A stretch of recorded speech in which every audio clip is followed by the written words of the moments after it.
তোর বিয়ে ঠিক করেছি। ফারাজের চলন্ত পা হুট করেই থেমে যায়। এমনিতে অনেক টায়ার্ড ফিল করছে, আর এসেই কথা শুনতে হলে মন মেজাজ কি ভালো থাকে? তাও বাবাকে ভদ্রতায় বলল, বিয়ে ঠিক করেছো মানে কি ড্যাড? বিয়ে ঠিক করেছি মানে কথা বলে এসেছি। মেয়ে আমার, তোর মার, সবার পছন্দ হয়েছে। ফারাজ রেগে গিয়ে বলল, তোমাদের তো যাকে দেখো তাকেই পছন্দ হয়, কোন মেয়েকে পছন্দ হয় না ওটা বলো। বিয়ে কি তোমাদের আমি করবো না বলেছিলাম? ফারিন বেগমও চোখ দিলেন, সাথে রুমে শুয়েছিলেন। স্বামী ছেলের কথা শুনে বেরিয়ে আসলেন। আমার জানা মতে এবার যাকে পছন্দ করেছি তাকেও পছন্দ হবে। মেয়েটা খুব মিষ্টি, আমাদের অয়ন আছে ওর বন্ধু। এসে বললেন। মায়ের কথা শেষ হওয়ার আগে ফারাজ বলল, আমি এখন বিয়ের জন্য প্রস্তুত নই আম্মু, আমাকে প্রেশার দিও না প্লিজ। ফারাজ খানের ছোট ভাই ফরহাদ খান। বয়সে ফারাজের 4 বছরের ছোট হয়েও আক্ত করা। 23 বছর, আর ওদিকে ফারাজ খানের 27 বছর। শুধু বড় ভাইকে ভীষণ সম্মান করে বলে এখনো বউ বাড়িতে আনছে না। শুধুমাত্র ফারাজের বিয়ে করতে দেরি, তার বউ আনতে দেরি হবে না। বউ থেকেও না থাকার মতো রাত পার করছে। এর জ্বালা কতটা কষ্টদায়ক তা শুধু সে জানে, তার ভাই তো আর জানে না। তাই ভাইয়ের বিয়ের জন্য সেও এসে বলল, এবার কিন্তু তোমাকে বিয়ে করতে হবে ভাইয়া।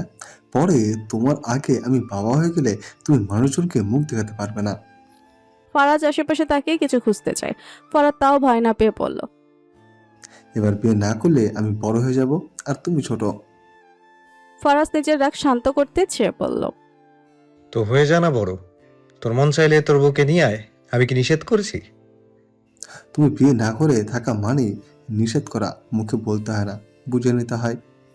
আফজল খান ফরাদকে ইশারায় চুপ থাকতে বলে বললেন, আমি এত কিছু জানতে চাই না, তোকে বিয়ে করতে হবে, আর এটাই আমার শেষ কথা। ফরাজ খান রেগে মেগে শক্ত মেজাজে বলে থামলো।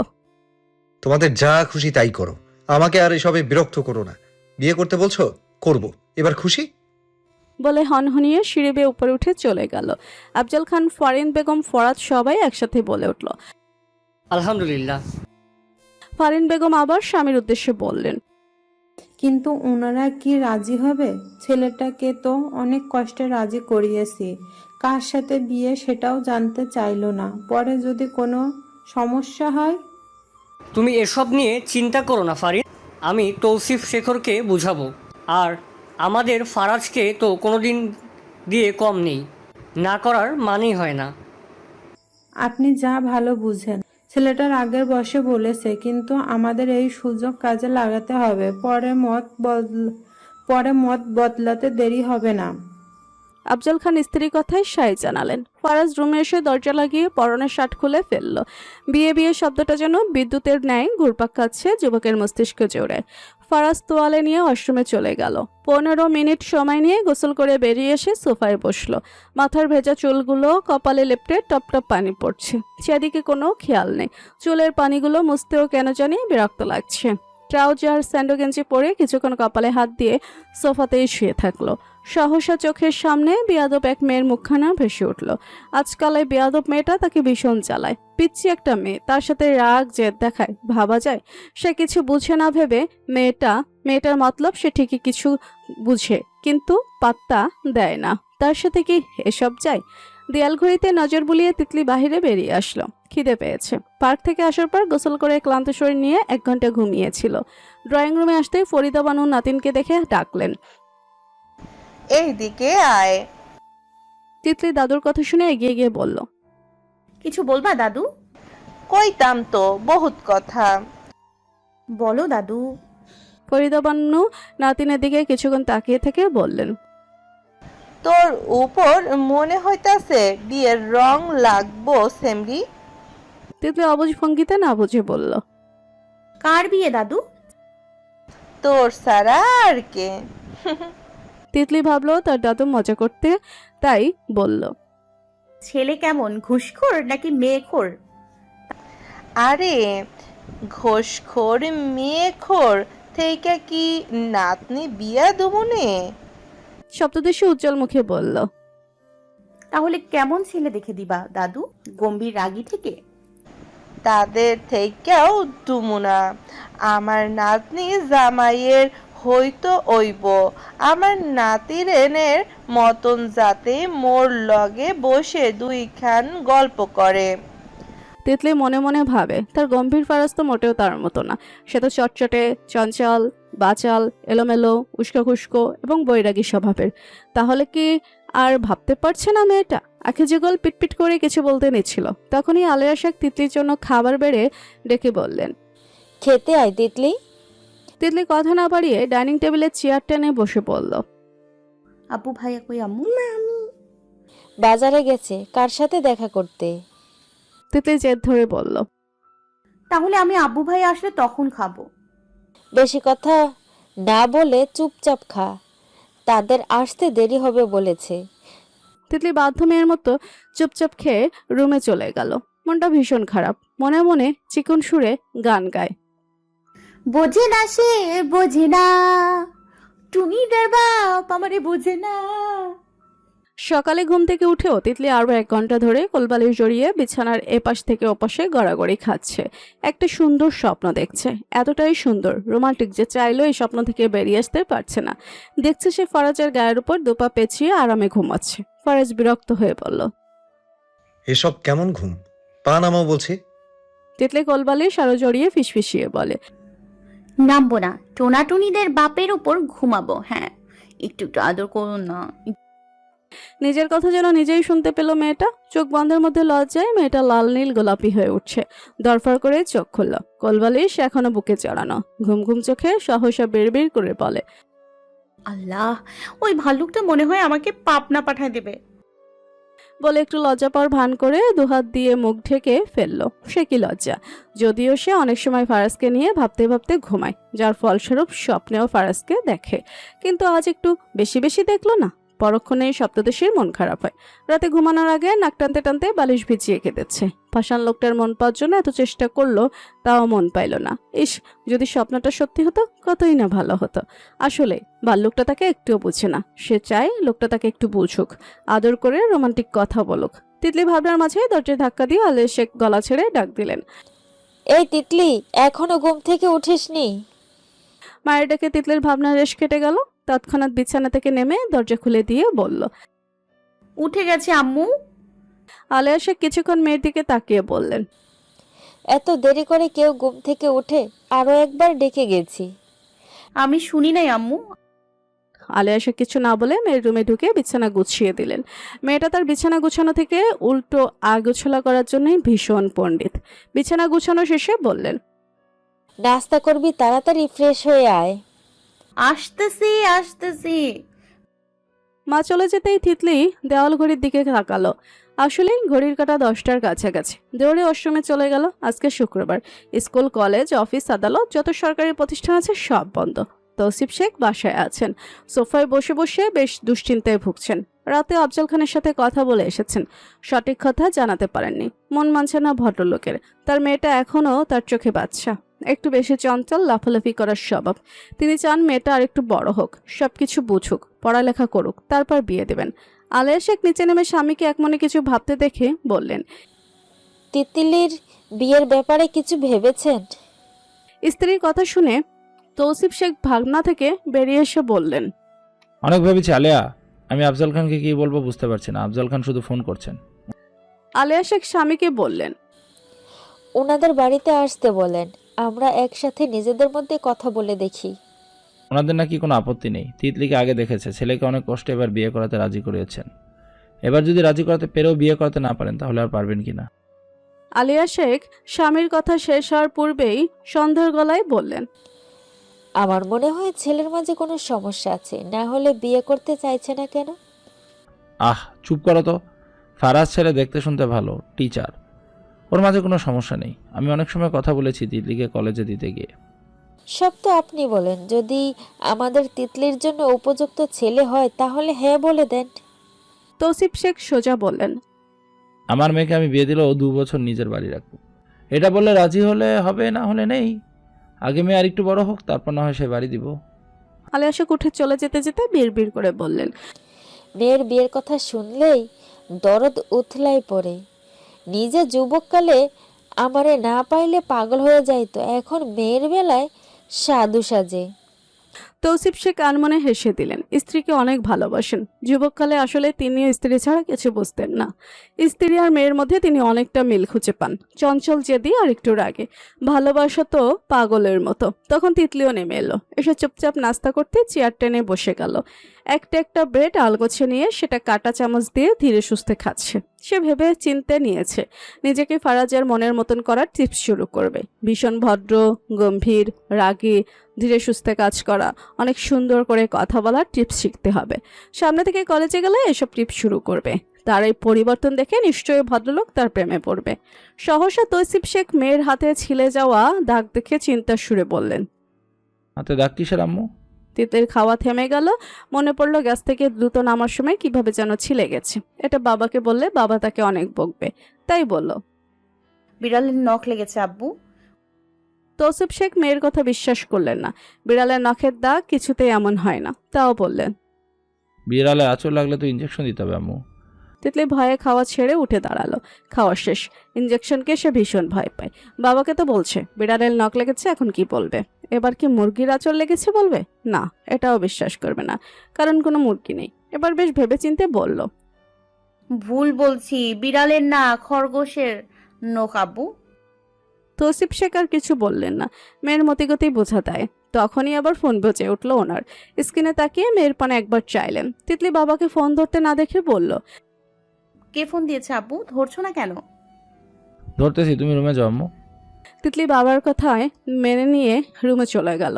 খানবাড়ির ভেতরের পরিস্থিতি গুমট এবং গম্ভীর। আফজাল খান সোফায় বসে, পাশে অয়ন বসে আছে। অয়নকে কিছু বলবেন আফজাল খান অনেকক্ষণ পর বললেন, তোর বন্ধু তুষারের বোনের জন্য আমাদের ফারাজের কথা বলেছিলাম। অয়ন অনেক আগ্রহ নিয়ে চাচার কথা শোনার জন্য বসেছিল। এমন কথা শুনবে ওটা কিছুতেই কল্পনা করেনি। সহসা বুকের ভেতরে কেউ যেন আগুন লাগিয়ে দিল। কথা বলার ভাষা খুঁজে পেল না ছেলেটা, তাও মুখ অন্ধকার করে ছোট করে উত্তর দিল, ও কি? ও তুই তো তাদের বলে রাজি করা। এতদিন তো ফারাজ ভাইয়ের বিয়ে কখন হবে বলে নাচছিলি, এখন ফারাজ বিয়ের জন্য রাজি হয়েছে। অয়ন ঠিকই ফারাজ ভাই বিয়ে করুক, সেটা খুব করে চায়, কিন্তু তিতলিকে করুক এমনটা তো চায় না। কেন এত খারাপ লাগছে? নিজের মনকে শান্ত করে বলল, তাহলে তো ভালো হতো চাচ্চু, তিতলি খুব ভালো মেয়ে। আঙ্কেলের সাথে কথা বলছেন? ফারাজ খান কোথাও যাওয়ার জন্য শার্টের হাতা কনুই পর্যন্ত ভাঁজ করতে করতে নিচে নামছিলেন। তিতলি নামটা শ্রাবণন্দিনীও পৌঁছাতেই যুবকের মস্তিষ্কে জোড়া বারবার প্রতিধ্বনিত হলো যেন। সহসা চোখের সামনে নিজের চেনা জানা বেয়াদব এক মেয়ের মুখ ভেসে উঠল। যুবক নিজের অনুভূতি নিয়ে বিরক্ত। অনুভূতিরাও যেন আজ নিজের সাথে বেইমানি করে। এই বেয়াদব মেয়ে তাকে এতটাই তীব্রভাবে নিজের দিকে টানছে যে অজান্তেই মেয়েটার কথা ভাবে, যেটা সে চাচ্ছে না, একদমই চাচ্ছে না। মেয়েটা তার কথা না শুনলে, ডাকলে না আসলে, তার দিকে চোখ তুলে না তাকালে তার ভীষণ রাগ হয়। তখন ইচ্ছা করে দুইটা চড় দিয়ে মনটা শান্ত করতে। মেয়েটা তাকে জ্বালায়, খুব জ্বালায়। তারও ইচ্ছে করে মেয়েটাকে অনেক জ্বালাতে, বকা দিতে, আর অনেক কিছু। কিন্তু নিজের মন বাধা দেয়। অয়ন ফারাজকে আসতে দেখে মন খারাপের মাঝেও খুশি মনে বলল, ফারাজ ভাই, আপনি নাকি বিয়ে করবেন? অয়নের কথা শুনে ফারাজের ইচ্ছে হলো অয়নকে ইচ্ছে মতো পিটাতে। শক্ত মেজাজে বলল, শুনেছিস যেহেতু, তাহলে আবার বলছিস কেন? তোর মন চাইলে তুইও করে ফেল। অয়ন বলেছে ফারাজ ভাই আসলে সত্যি বিয়ে করবে কিনা তা জানতে, আর ফারাজ ভাই উল্টো উল্টো তাকেও বিয়ে করতে বলছে। ফারাজ ভাই কি জানে পাত্রে তিতলি নাকি জানে না? অয়ন ভাবুক হয়ে বলল, তিতলিকে নাকি আপনি পছন্দ করেছেন ফারাজ ভাই? কথাটা কি সত্যি? ফারাজ কয়েক মিনিট ভুরু কুচকে তাকে বোঝার চেষ্টা করলো কথাটা। সে কোন তিতলিকে পছন্দ করেছে আর কখন বলেছে এসব? কোনোভাবেই কি ওই বেয়াদব মেয়েটার কথা বলছে? তবে সে যেই হবেই হোক, তার বাবা মা যেহেতু সবাইকে হেসে হেসে বলে বেড়াচ্ছে সে পছন্দ করেছে, তাই যুবক কপাল কুচকে রেখে বলল, বলে যুবক আর এক মুহূর্ত না দাঁড়িয়ে হনহনিয়ে সদর দরজা দিয়ে বেরিয়ে গেল। অয়ন অবাক হলো বইকে। ফারাজ ভাই তো কখনো কোনো মেয়ের দিকে ভালো করে তাকাই নাই, আর সেখানে তিতলিকে পছন্দ করেছে। অয়নের বিশ্বাস হলো না, তাও বিশ্বাস করতে হলো, কারণ ফারাজ ভাই বলছে মানে সেটাই ঠিক। আফজাল খান বেশ ভালোই বুঝলেন ছেলের আগের মাথায় বলেছে, কারণ মেয়েকে সেটাই তো ছেলেকে এখনো বলতে পারেননি। তবে আজ আসুক, খোলামেলা কথা বলবেন ছেলের সাথে, তার আগে ছেলের মেজাজ ভালো হোক। এখন ছেলে হ্যাঁ বলছে, কিন্তু হ্যাঁ তো হ্যাঁ, এই হ্যাঁকেই তাদের কাজে লাগাতে হবে। ফরিন বেগম ট্রেতে চা নাস্তা এনে সেন্টার টেবিলে রেখে অয়নকে বললেন, চা নাস্তা নে অয়ন, কখনো তো আসিস না। অয়নের মনটা খারাপ, তাও জোর করে ঠোঁটের কোণে হাসি এনে বলল, আসলাম তো চাচিমণি। ফারিন বেগম তাও থামলেন না, দীর্ঘশ্বাস ফেলে মনমরা করে আবারও বললেন, তোর বন্ধু তুষারের বোন আসছে না, ওকে ফারাজের জন্য চাইছি। আমাদের ফারাজের কি কম আছে কোন দিক দিয়ে? তুই একটু তুষারকে বুঝিয়ে বলিস, যদি ভেবে দেখতো। অয়ন ভাঙা গলায় আশ্বাস দিয়ে বলল। আমি বলবো চাচিমণি। এর মাঝেই সহসা আফজাল খানের ফোন বেজে উঠল। স্বামীর ফোন বেজে উঠতেই ফারিন বেগম ব্যস্ত হয়ে বললেন, কে ফোন করেছে একটু তাড়াতাড়ি দেখেন তো। আফজাল খান পকেট থেকে ফোন বের করে স্ক্রিনে তাকালেন। ভাই আমরুল খানের নামটা ভেসে উঠছে। অয়নও কৌতূহলী চোখে চেয়ে আছে। ছেলেটার প্রথম ভালো লাগা শুরু হয়েছিল চঞ্চল তিতলিকে ঘিরে, কিন্তু মুখ ফুটে বলার সাহস কোনোদিন হয়নি। সে চায় তুষারের সাথে ওর বন্ধুত্বটা সবসময় অটুট থাকুক। আর তিতলি, ওকে দেখে তো মনেই হয় না যে তাকে অন্য নজরে দেখে। সবসময় দেখা হলেই ভাইয়াও ভাইয়া বলেই কান পেঁচিয়ে ফেলে। সেখানে ওসব বলার মুখও হয়নি অয়নের। আফজাল খান ফোন রিসিভ করে কানে ধরে বললেন, হ্যালো। আমরুল খান অপর পাশ থেকে চিন্তিত গলায় বললেন, অয়ন কি আপনাদের বাড়ি গেছে ভাই? আফজাল খান অয়নের দিকে তাকিয়ে থেকেই বললেন, আসছে তো, আমার সামনেই বসে আছে। আয়শাকে আনতে যাওয়ার কথা ছিল, ওখানে গিয়ে বসে আছে। একটু পাঠায় দেন, ওর মোবাইলে কল ঢুকছে না কেন বলেন। আফজাল খান ভুরু কুচকে অয়নকে বললেন, কিরে, তোর মোবাইলে কি হয়েছে? তোর বাপে ফোন দিয়েছে, মোবাইল কই রাখিস? অয়ন পকেট থেকে মোবাইল বের করে দেখে আসলে বাবা অনেকগুলো ফোন করেছে, কিন্তু মোবাইল সাইলেন্ট থাকায় আওয়াজ হয়নি, তাই বলল। আসলে চাচু ফোন তো সাইলেন্ট করা, তাই শুনে নেই। তাহলে আমি যাই। ফারিন বেগম বললেন, নাস্তা তো ধরেই দেখিস নি। অন্য একদিন আসবো চাচিমণি। বলেন অয়ন চলে গেল। অয়ন চলে যেতে ফারিন বেগম স্বামীকে বললেন, আমি ভাবছিলাম তৌফিক শেখ ফোন দিয়েছেন। ছেলেটার মত ঘুরে যাওয়ার আগে আমাদের সব কথা পাকা করতে হবে। আপনি আরেকবার ফোন করে দেখেন না। কয়বার ফোন দিব ফারিন? সকাল থেকে 10 বার দেওয়া হয়ে গেছে। এতবার ফোন দেওয়া কেমন যেন দেখাচ্ছে। বিয়ে না দিলে নেই, আমরা অন্য মেয়ে দেখি। আর আমাদের ঝিলিকের কথা তো ভেবেই দেখার যায়।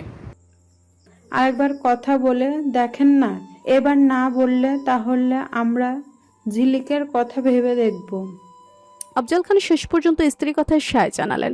ঘড়ির কাঁটায় রাত 7টা বাজে। তৌসিফ শেখ আর তুষার সহ আফজাল খানের সাথে সরাসরি কথা বলে এসেছেন।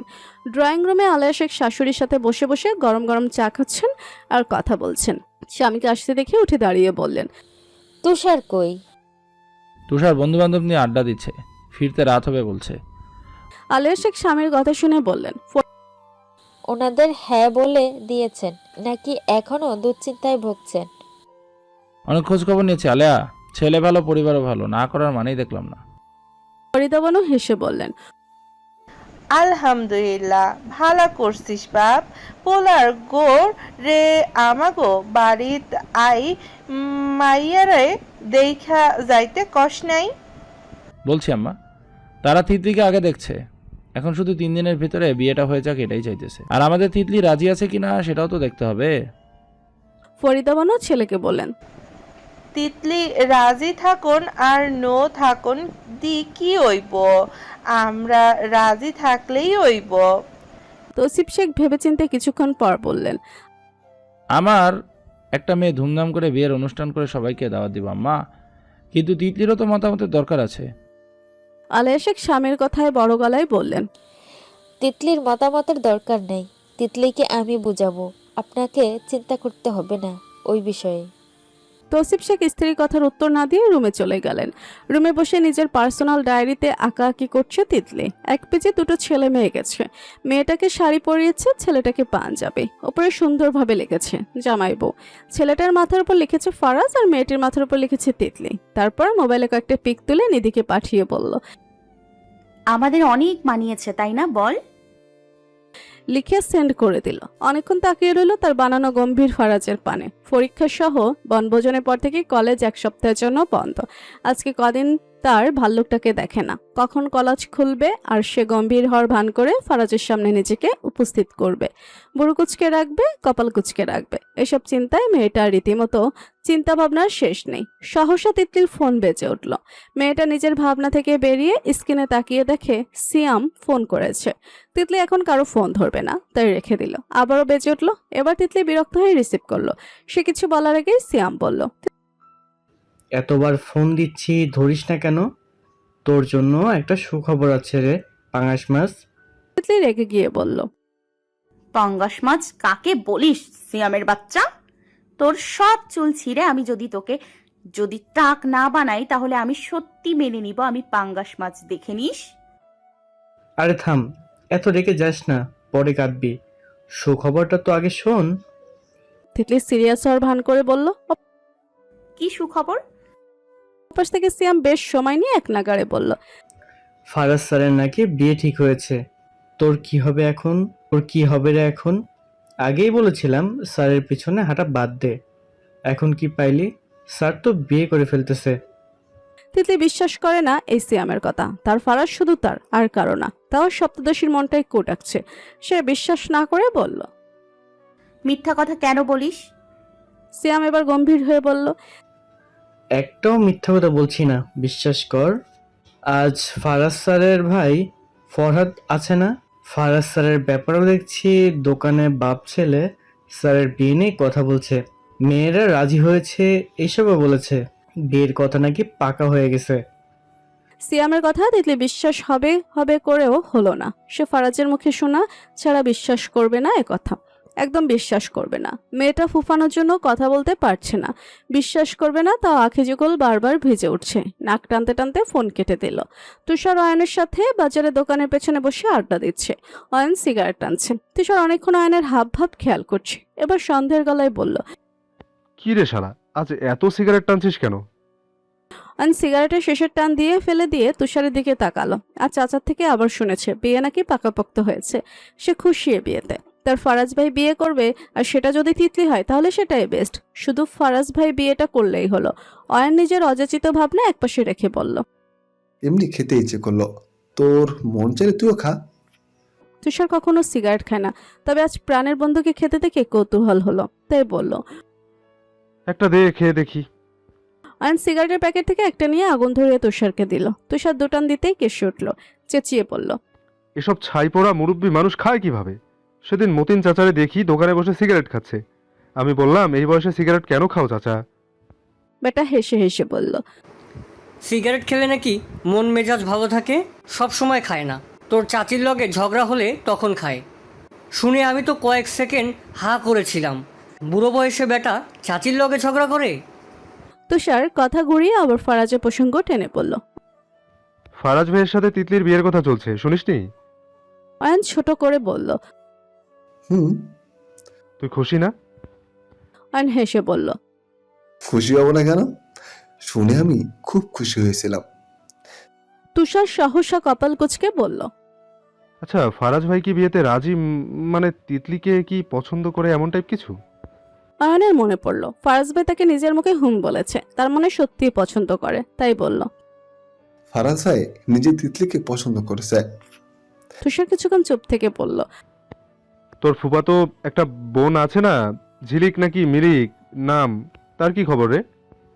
ভালো। হঠাৎ ওর কথা জিজ্ঞেস করলি কেন? এমনি। আচ্ছা, বাড়ি চলে যা, আজ কাল দেখা হবে। আব্বু বলেছে তাড়াতাড়ি বাসায় যেতে। আচ্ছা। তুষারের মুখে বিন্দুমাত্র পরিবর্তন দেখা গেল না, বরং মুখটা আরো গম্ভীর করে পড়ল। তুষার অয়নকে বিদায় দিয়ে বাড়ির পথে চলে গেল। ডিনার করে এসে তিতলি রুমে এপাশ ওপাশ পায়চারি শুরু করলো। সত্যি কি ভাল্লুকটা তাকে রেখে বিয়ে করে নিচ্ছে? কি হবে এখন? কি করবে সে? না, কোনো বুদ্ধিই মাথায় আসছে না। মেয়েটা হতাশ ভঙ্গিতে দুহাত মেলে শুয়ে পড়লো বিছানায়। বালিশে মুখ গুজে কিছুক্ষণ কাঁদলো। বাড়ির সবাইকে কেমন রহস্যময় লাগছে। আড়ালে আবডালে ফিসফিস করছে। তাকে দেখলেই চুপ হয়ে যায়। না, জীবনে এত অশান্তি আর নেওয়া যায় না। ঘুমও আসছে না।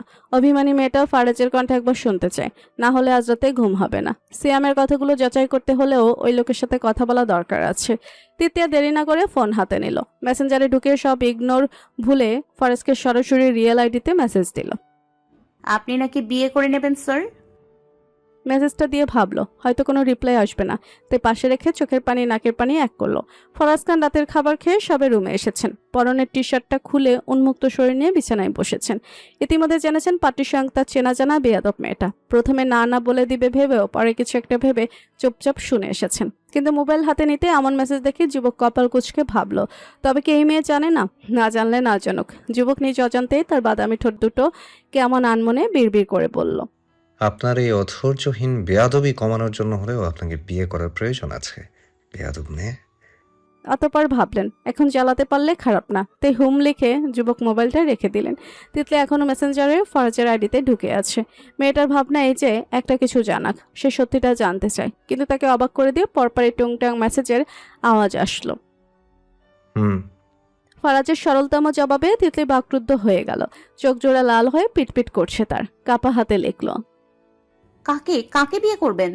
সিন হলো, তবে উত্তর আসলো না। আবার লিখল। কিছু বলছেন না কেন? তিতলির নাক ফুলে উঠেছে, চোখের কোণ ভিজে, গাল বেয়ে পানি পড়ছে। এবার আর বিশ্বাস না করে উপায় নেই। তার এত আশা ভালোবাসা সব বিফলে গেল। কান্নায় চোখে দেখে না এভাবে লিখল। আপনি?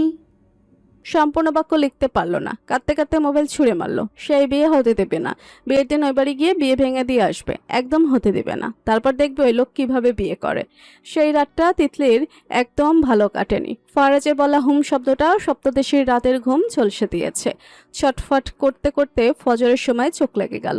উঠলো বেলা করে, তখন প্রায় 10টা বাজে ঘড়িতে।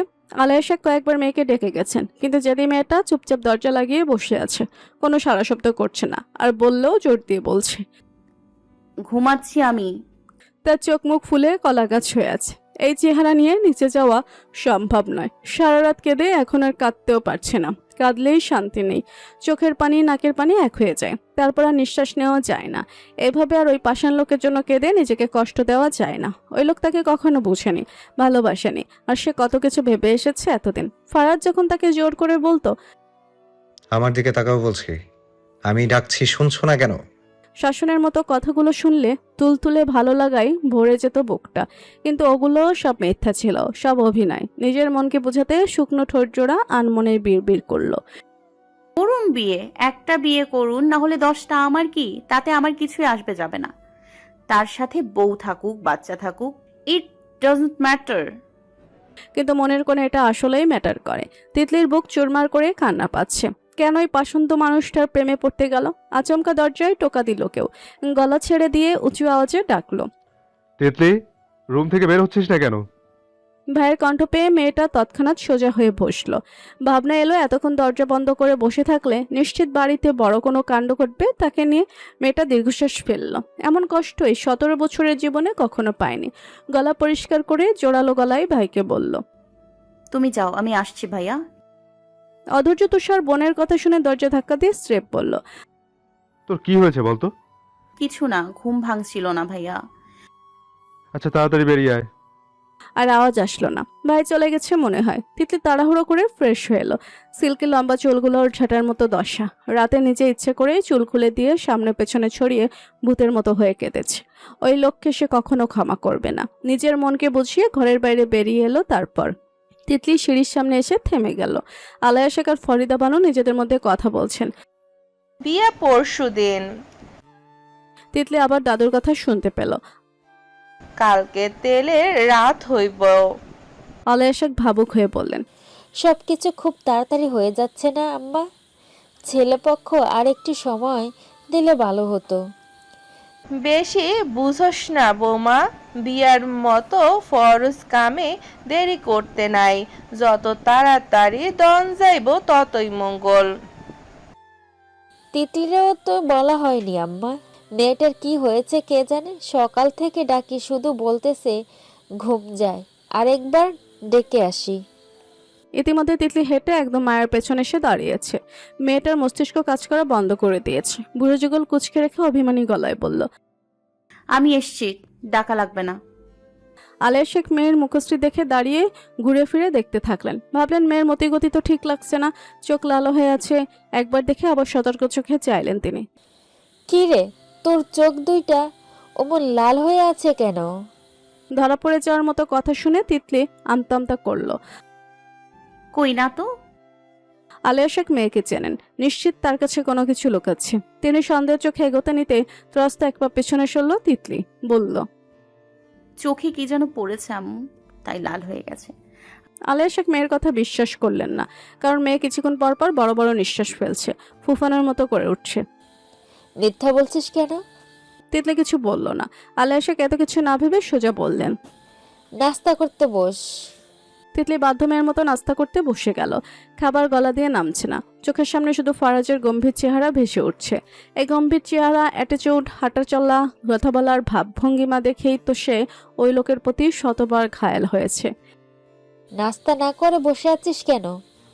তিতলি কোনো মতে ভাবনা থেকে বেরিয়ে একটা ব্রেড খেলো। আর খেতে পারবে না, মূলত সে খাবে না। খিদে পেয়েছে প্রচুর, তাও খাবে না। তিতলি কিছুক্ষণ সোফায় এসে চুপচাপ বসে থাকলো দাদির পাশে। ফরিদা বানু নাতনির পিঠে হাত বুলিয়ে দিয়ে বললেন, তোর বিয়া ঠিক হইছে সেমরি, মন মরা করে বই রইছিস কেন? তিতলির ধ্যান ফিরল কথাটায়। মেয়েটা ততস্থ ভঙ্গিতে দাদুর কথা বোঝার চেষ্টায় নিমগ্ন। তার বিয়ে? সিরিয়াসলি? কই, কেউ তো তাকে বলেনি। গোল মুখশ্রীতে হাজারো প্রশ্ন খেলা করছে। সেদিনও দাদু বলেছে। তোর মনে হয় বিয়ার রং লাগবো সেমরি? মেয়েটা অবুঝ ভঙ্গিতে মাথা নাড়িয়ে জিজ্ঞেস করলো, আমার বিয়ে মানে কি দাদু? কি বলছো এসব? ঠিকই কইতাছি, তোর তেলের রাত ওইব কাল, পরের দিন বিয়া।